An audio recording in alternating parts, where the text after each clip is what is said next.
Please, don't actually try this. What I'm about to share with you today is one of the many relatively safe ways in which you can access a place called the shadow side. And its effectiveness depends on how seriously you take me. Your mileage may vary. Refer to the title. I won't tell you that you shouldn't be afraid of the shadow side. Chances are you've already seen it after all, and merely think it was just a reoccurring dream. I will tell you there is no need to be ignorantly afraid of it though. There is a difference. Ignorance fuels fear, and fear can give that place a lot of juice to run on. You have to be big on preparation if you want to try this. It's like skydiving. If getting it right on your first try is not something you're good at, then this is not for you. If you do drugs or alcohol the night of the event, you're going to have a bad time. If you're going through some serious issues in your life and not feeling mentally or spiritually stable, or if you're doing this just to escape, you're going to have a bad time.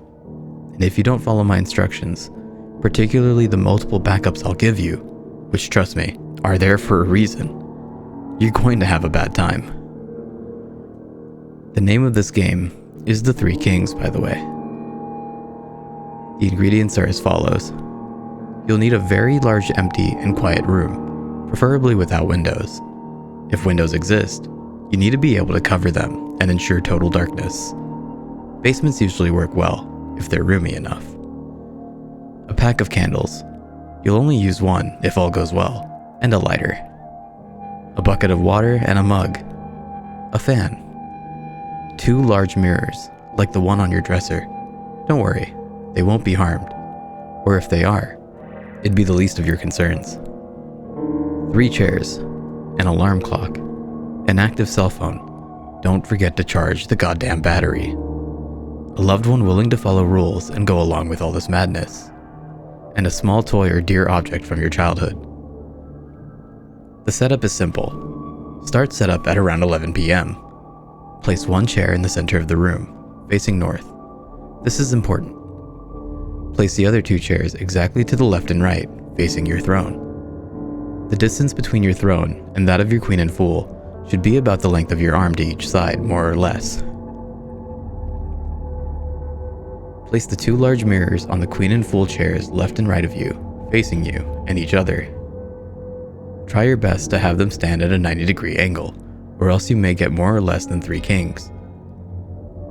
If you sit on your throne facing straight ahead, north, you should be able to perceive your own reflection in each of the 2 mirrors without actually having to turn your head nor your eyes to do so. If you see your own reflection in the corner of your eye, just barely there, then you've done it right. Place the bucket of water and the mug in front of you, just barely out of reach. Place the fan behind you. Turn it on. Don't set it to maximum power. Medium or low is usually enough. Leave it on. Turn off the lights. Leave the door open and go to your bedroom. Set the candles by the side of your bed next to a lighter, your alarm clock, and your cell phone. Leave it charging. Set your alarm clock for 3:30 a.m. Turn off your lights and sleep while holding your power object. Get some rest. Now it's showtime. Wake up at 3:30 a.m. with your alarm clock. Turn it off, but don't turn on the light.